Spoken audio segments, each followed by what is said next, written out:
नमस्कार, news room live देख रहे हैं आप। मैं हूं शुभे मिश्रा, आपके साथ बुलेटिन की शुरुआत करेंगे और पहली खबर संसद से जुड़ी हुई आपको बताएंगे, जहां संसद में आज अंबेडकर को लेकर हंगामा हुआ है और एक बार फिर से विपक्षी दलों की तरफ से हंगामा संसद के भीतर किया गया, जिसकी तस्वीरें भी सामने आई।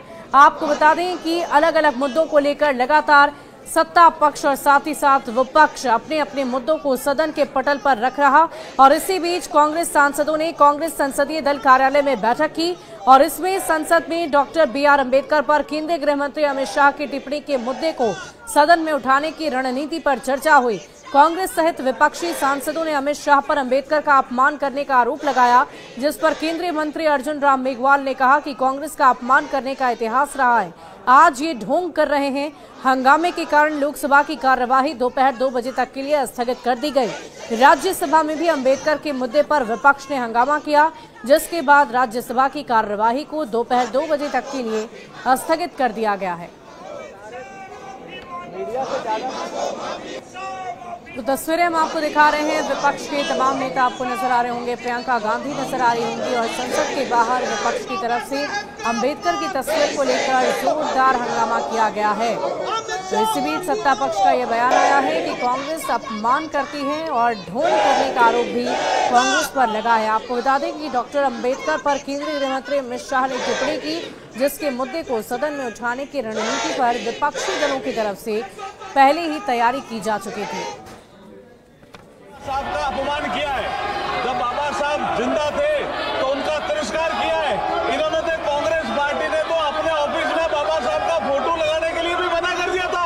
बाबा साहब के और दो बार चुनाव हराया लोकसभा का। ये तो बाबा साहब का अपमान करने वाले लोग हैं और हम बाबा साहब का सम्मान करने वाले लोग हैं। जो उस हाउस में, जो राज्यसभा में माननीय गृह मंत्री जी ने जो जवाब दिया था, जो संविधान की 75 साल की यात्रा पर, उस हाउस की बात, और अब ये बाबा साहब के चित्र लेकर के आ रहे हैं और ये बाबा साहब का अपमान करने वाली पार्टी आज मजबूर हुई है, क्योंकि नरेंद्र मोदी जी ने बाबा साहब के 5 तीर्थ स्थान बनाए हैं। बाबा साहब का नाम स्वर्ण अक्षरों में लिखा जाने लगा है, लोग बाबा साहब का नाम लेने लगे हैं। तो मजबूरी में ये बाबा साहब का नाम ले रहे हैं। इनका कोई सम्मान नहीं है बाबा साहब के प्रति, कोई सम्मान नहीं है। बाबा साहब को 2 बार चुनाव हराने वाली पार्टी आज ये ढोंग कर रही है और ये बाबा साहब का नाम मजबूरी में ले रही है। ये संसद में आने नहीं दिया, फोटो लेकर आ रहे हैं। और ये बाबा साहब को संसद में आने नहीं दिया और अब ये ढोंग कर। हम लोग ने कल सदन में बहुत अच्छी तरह से सुना है। गृह मंत्री जी ने बहुत साफ शब्दों में बाबा साहब भीमराव अंबेडकर जी के बारे में हमारा श्रद्धा का भाव को प्रकट किया था और साथ साथ में ये बताया कि बाबा साहब अंबेडकर के जीते जी कांग्रेस पार्टी ने अंबेडकर जी का कैसा अपमान किया और बाबा साहब को जीते जी और बाबा साहब परिनिर्वाण होने के बाद भी इतने साल तक कांग्रेस पार्टी ने भारत रत्न से नहीं नवाजा गया और साथ साथ कांग्रेस पार्टी ने बाबा साहब को इंसल्ट करके 1952 में बाबा साहब को चुनाव में षड्यंत्र के तहत बाबा साहब को हराने का काम कांग्रेस पार्टी ने किया है। 1952 के बाद फिर दोबारा जब बाई इलेक्शन हुआ, उस बाई इलेक्शन में भी कांग्रेस पार्टी ने विदर्भ में बाबा साहब को फिर से हराया है कांग्रेस पार्टी। और इधर मंगलवार की अगर हम बात करें तो मंगलवार को केंद्रीय गृह मंत्री अमित शाह की तरफ से संविधान पर चर्चा के दौरान विपक्षी दलों पर हमला किया गया। जोरदार हमला करते हुए उन्होंने कहा कि बीजेपी संविधान को एक ग्रंथ मात्र नहीं मानती, बल्कि पिछड़े और कल्याण के लिए ये पूरी की पूरी दस्तावेज हैं, बल्कि वंचितों के कल्याण और राष्ट्र निर्माण की मूल प्रेरणा भी है। उन्होंने कहा कि हमारा लोकतंत्र पाताल से भी गहरा है। हमारा संविधान दुनिया के संविधानों की नकल नहीं। संविधान संशोधन से लेकर जाति के आधार पर आरक्षण देने के मुद्दे तक हर बात को अमित शाह ने उठाया। अमित शाह ने कांग्रेस के मुसलमानों को आरक्षण देने की मंशा पर हमला करते हुए कहा कि बीजेपी धर्म के आधार पर आरक्षण को कभी स्वीकार नहीं करेगी। इन्होंने 50% से ज्यादा आरक्षण करने की वकालत की। मैं आज देश की जनता को कहना चाहता हूं कि देश के 2 राज्यों में धर्म पर आरक्षण अस्तित्व में है। धर्म के आधार पर आरक्षण ये गैर संवैधानिक है। माननीय संविधान सभा की कोई भी डिबेट आरक्षण के प्रावधान करने वाले आर्टिकल की पढ़ लीजिए। इसमें स्पष्ट किया गया है कि कोई भी आरक्षण धर्म के आधार पर नहीं हो सकता। आरक्षण पिछड़ापन के आधार पर।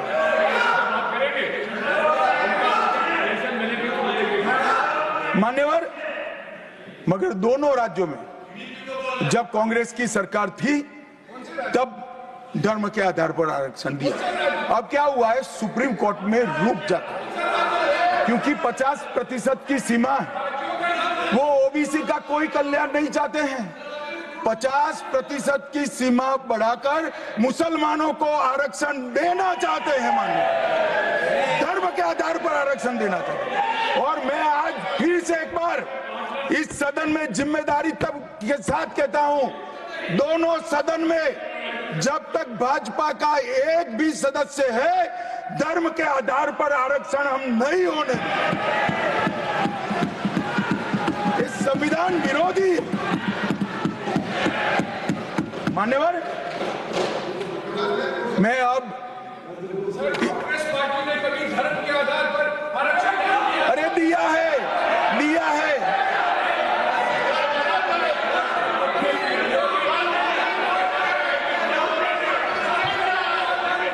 और इधर केंद्रीय गृह मंत्री अमित शाह के इस बयान को लेकर बिहार की सियासत भी गर्म हो गई है। बिहार के सियासी गलियारों में सत्ता पक्ष और विपक्ष की तरफ से अपनी अपनी प्रतिक्रिया सामने रखी जा रही है। क्या कुछ कह रहे हैं, आपको सुनवाते हैं।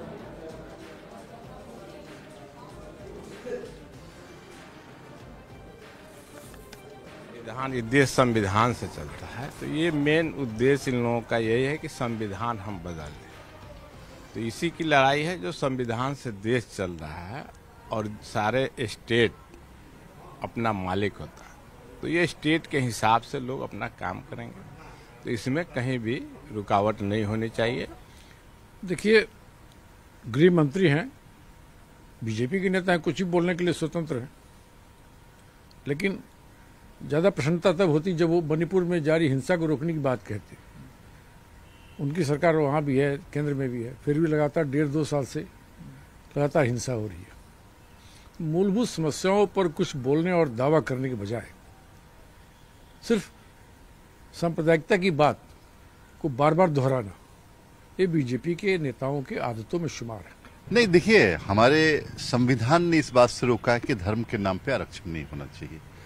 और जब कॉन्स्टिट्यूएंट असेंबली में जब बहस हुई इस बात के ऊपर, तो बहुत सारे लीडर्स ऐसे थे जिसमें मौलाना अबुल कलाम आज़ाद भी थे, सरदार पटेल भी थे, और बड़े बड़े जितने हमारे पूर्वज सभी ने इस बात पे रोक लगाई कि भाई धर्म के आधार पे आरक्षण नहीं मिलना चाहिए।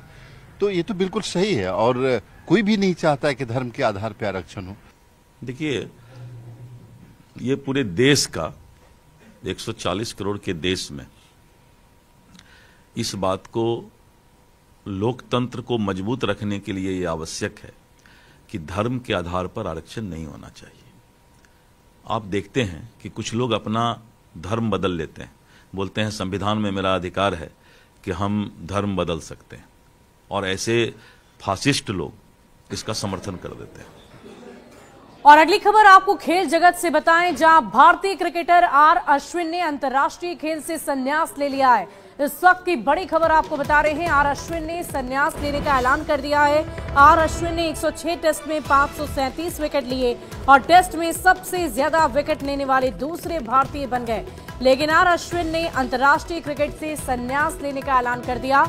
इस वक्त की बड़ी खबर आपको बता रहे हैं, भारतीय क्रिकेटर आर अश्विन हैं, जिन्होंने 106 टेस्ट मैचों में 537 विकेट लिए और टेस्ट मैच में सबसे ज्यादा विकेट लेने वाले दूसरे भारतीय बन गए।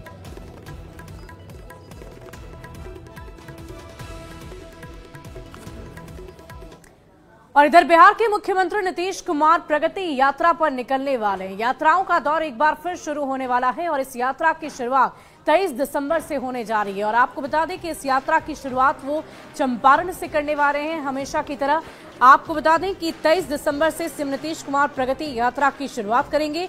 पश्चिम चंपारण से सीएम नीतीश कुमार की यात्रा की शुरुआत होगी। पहले चरण में 28 दिसंबर तक नीतीश कुमार 5 जिलों की यात्रा करेंगे। 24 दिसंबर को नीतीश कुमार पूर्वी चंपारण में रहेंगे।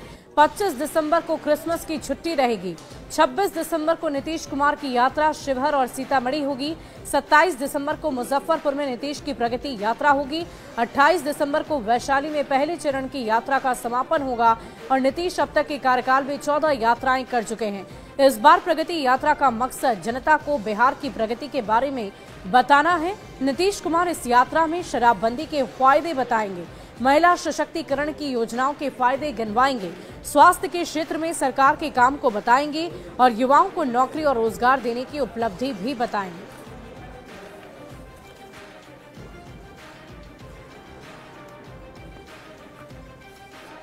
और बिहार के मुख्यमंत्री नीतीश कुमार की इस यात्रा को लेकर सियासत भी खूब हो रही है। विपक्षी दलों के नेताओं की तरफ से लगातार आरोप प्रत्यारोप लगाए जा रहे हैं। तो इसी बीच तेजस्वी यादव जो नेता प्रतिपक्ष है, उनकी तरफ से भी बयान सामने आ गया है।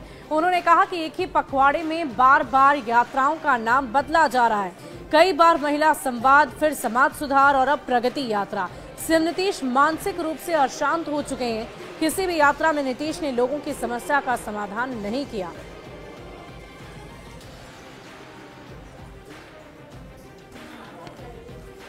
और इसी बीच सीएम नीतीश कुमार की यात्रा पर उठ रहे सवालों को लेकर बीजेपी अध्यक्ष की तरफ से भी ये कहा गया है कि इस तरह से सवाल ना उठाएं, क्योंकि इन यात्राओं का एक मकसद होता है। विकास के मामले में प्रतिपक्ष के पास कोई मुद्दा नहीं है। मैं पहले भी बोल चुका हूं कि पटना में मैं जब पढ़ता था तो एक चिड़ियाटांड़ पुल था और आज पूरे पटना में फ्लाईओवर छाया हुआ है। जो प्रतिपक्ष के नेता जिसके बारे में आप बोल रहे हैं, वो अपने दिमाग से कोई बात नहीं बोलते हैं। वो 3-4 एडवाइजर रखे हैं। जितनी चाबी भरी राम ने उतना चले खिलौना, आपने सुना होगा। तो वही 3-4 आदमी जो उसको समझाता है वही वो बोलते हैं, क्योंकि अपने तो उतना दिमाग का अप्लाई करते नहीं है। और बिहार सरकार की तरफ से पूर्ण शराबबंदी लागू की जा चुकी है, लेकिन बावजूद सूखे नशे की तस्करी भी चरम स्तर पर चल रही है। और इसी बीच लगातार बिहार सरकार लोगों से ये अपील कर रही है कि आप भी इस आंदोलन से जुड़ें और आंदोलन के तहत बिहार में पूरी तरीके से नशे पर रोक लगाई जाए। बिहार नजीर के रूप में सामने आए कि बिहार में शराबबंदी के साथ साथ सूखे नशे पर भी पूर्णतः रोक लगाने के लिए जो कार्यक्रम सरकार के स्तर से चलाया जाए उसमें गंभीरता हो। समाज के बीच में इस बात के लिए भी लोगों को प्रेरित करना होगा कि जो नशा मुक्त बिहार के कार्यक्रम में शामिल होंगे उनको सरकार प्रोत्साहित करेगी। बिहार में पूर्ण शराबबंदी है। शराबबंदी सख्ती के साथ कायम रहेगी। नशा मुक्ति एनडीए सरकार का लक्ष्य है।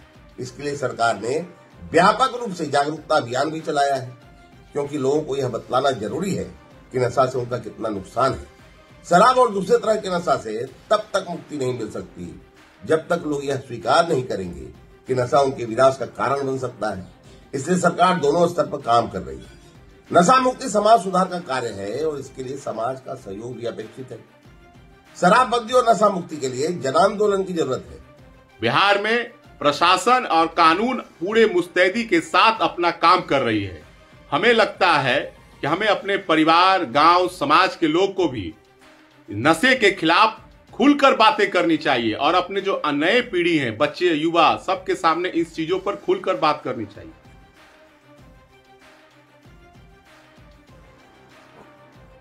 शराबबंदी है। शराबबंदी को पूर्णतः लागू करने के लिए कड़े कानून भी बनाए गए हैं, लेकिन बावजूद सूखे नशे की तस्करी चरम स्तर पर हो रही है और न सिर्फ तस्करी बल्कि युवा इसका सेवन भी कर रहे हैं। ऐसे में न्यूज 18 ने डॉक्टरों से बातचीत की है और डॉक्टर्स का ये कहना है कि शराब से ज्यादा सूखा नशा हानिकारक होता है।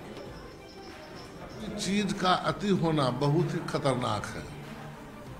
ठीक है, आप खाना ही बहुत अति खा ली तो उल्टी शुरू हो जाएगा, पेट झरी शुरू हो जाएगा उसी प्रकार अल्कोहल का सेवन या किसी भी नशा का सेवन सीमा से अधिक किया जाए तो हमेशा नुकसानदायक है। सूखा नशा कितना खतरनाक है? सूखा नशा हमेशा खतरनाक है। उसका असर फेफड़े पर सबसे पहले होता है, उसके बाद दिमाग पर असर होता है, जिससे आदमी का फेफड़ा खराब होता है। फेफड़ा खराब होने से वहाँ से जो शुद्ध होता है हमारा रक्त, वो रक्त अशुद्ध हो जाता है, दिमाग को शुद्ध करता है, लीवर शुद्ध करता है, किडनी शुद्ध करता है, तो मल्टी सिस्टम फेलियर का संभावना आता है। ये तो हुआ बीमारी। जब तक जनता नहीं सचेत होगी तब तक सरकार किसके पीछे पुलिस लगाएगी? कितनी जगह सरकार पुलिस रोक लगा सकती है? सरकार का रोक या कोई भी कानून तभी पास हो सकता है जब जनता का समर्थन हो। जनता समर्थन नहीं करे शराबबंदी का। अगली खबर आपको कटिहार से बताएंगे, जहां दियारा क्षेत्र में पानी कम होने के बाद से वर्चस्व की लड़ाई तेज हो जाती है और इसी वर्चस्व की लड़ाई को रोकने के लिए पुलिस प्रशासन एक्टिव मोड में है। पहले से ही मीटिंग की जा रही है ताकि इस तरह के वर्चस्व की लड़ाई को रोका जा सके। आपको बता दें कि कटिहार पुलिस इस बार काफी एक्टिव है। एसपी ने लोगों को भरोसा दिलाते हुए महीने पहले ही क्राइम मीटिंग करने की बात कह दी है और इस बार किसानों को भरोसा देने के लिए ये क्राइम मीटिंग मनिहारी दियारा क्षेत्र में आयोजित की गई। इसके साथ ही अन्य अपराध नियंत्रण को लेकर भी इस मीटिंग में विशेष रूप से चर्चा की गई है। तो क्राइम मीटिंग होता है, तो क्राइम मीटिंग हम लोगों को करना था, तो एक जो मंथली क्राइम मीटिंग है वो था। उसके साथ साथ फिर हम लोगों ने सोचा कि चूँकि अब दियारा क्षेत्र में पानी रिसीड कर रहा है तो ये समय है कि अब एरिया डोमिनेशन किया जाए। तो क्राइम मीटिंग को हमने एक साधन की तरह यूज़ करते हुए इस क्षेत्र में दियारा में हमने एरिया डोमिनेशन का काम भी किया है। साथ ही साथ विभिन्न मुद्दों पर थानाध्यक्षों के साथ, एसडीपीओ के साथ और जो बड़ी पदाधिकारी हैं उनसे डिस्कशन भी किया है। जो भी अब हेडक्वार्टर की अपनी डिमांड्स हैं उसके हिसाब से कैसे काम करना है, आगे कहाँ कहाँ कमियाँ हैं, तो उन सब से भी सभी को अवगत कराया गया है ताकि आने वाले समय में कटिहार को बेहतर पुलिस मिल सके। और अगली खबर आपको नवादा से बताएं, जहां पर उत्पाद विभाग की तरफ से एक बड़ी कार्रवाई की गई है। चुलाई शराब को नष्ट किया गया, साथ ही साथ तस्करों को भी गिरफ्तार किया गया है। इसके साथ आपको बता दें कि 8 बाइक के अलावा कई लीटर देसी शराब भी जब्त की गई है। बताया जा रहा है कि उत्पाद विभाग की टीम ने बाइक में से कुल 480 लीटर चुलाई शराब जब्त कर ली। सभी गिरफ्तार आरोपी झारखंड के जंगली इलाके से देसी शराब की खेप को लेकर नवादा आ रहे थे और उसी दौरान उत्पाद विभाग की टीम ने सभी को पकड़ा। फिलहाल सभी गिरफ्तार आरोपियों को जेल भेज दिया गया है।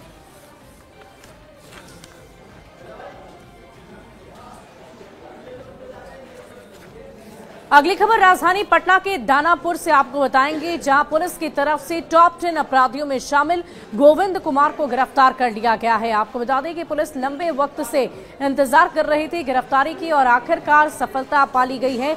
जितेंद्र राय हत्याकांड में ये गिरफ्तार हुआ है। ये गिरफ्तारी भट्टा रोड इलाके से की गई। आरोपी पिछले 5 महीनों से फरार चल रहा था। पुलिस लगातार आरोपी की तलाश कर रही है। दानापुर एसएसपी भानु प्रताप सिंह ने जानकारी देते हुए ये बताया कि गोविंद अनुमंडल टॉप 10 अपराधियों में शामिल थे। उन पर हत्या समेत कई संगीन मामले लगे हुए थे और उन पर पहले भी जेल जाने की बात सामने आई है। पुलिस की इस कार्रवाई को अपराध की दिशा में लगाम लगाने को लेकर एक बड़ी सफलता के तौर पर देखा जा रहा है।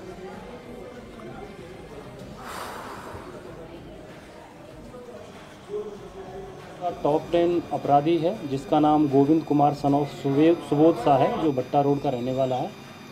इस अपराधी की गिरफ्तारी की गई है, जो बहुत ही अनुमंडल के स्तर पर बड़ी उपलब्धि पुलिस को मिली है। और ये आदतन अपराधी है, प्रोफेशनल क्रिमिनल है। और अभी इस केस जिस केस में इसको जेल भेजा जा रहा है वो केस संख्या 627/24 है, जिसमें हत्या की गई थी और आर्म्स एक्ट भी लगा था। और इसमें जो भूमिका थी, इसने हथियार प्रोवाइड कराया था और इसमें जितेंद्र राय नाम के व्यक्ति की हत्या की गई थी, उसी में इसको लाया गया है। और अगली खबर आपको आरा से बताएंगे, जहां शाश्वत पाठक ने बैडमिंटन में कई पुरस्कार अपने नाम कर जिले का नाम रोशन कर दिया है।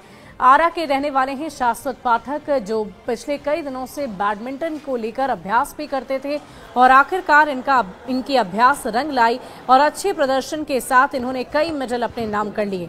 शाहपुर प्रखंड के हरि नारायण +2 हाई स्कूल के छात्र शाश्वत पाठक ने अपनी मेहनत की बदौलत वो कमाल कर दिखाया है जिसकी चाहत हर खिलाड़ी को होती है।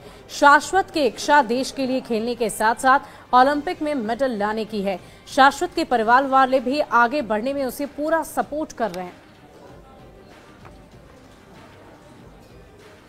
नहीं थे, पर 15-16 साल की उम्र से और आगे बढ़ने का मन किया इस खेल में, तो क्लब जाना शुरू किए। फिर हम भोजपुर साथ करते हुए फिर खेल के साथ पढ़ाई भी करते हैं। बहुत खुशी होती है और गोल्ड मेडल लाया अभी मथुरा से, और आगे के लिए भी इसका आशीर्वाद, भगवान का आशीर्वाद, हम लोग के आशीर्वाद है, और देश के लिए भी खेलेगा। गोल्ड मेडल अभी लाया तो सब लोग, सब परिवार बहुत खुश हैं।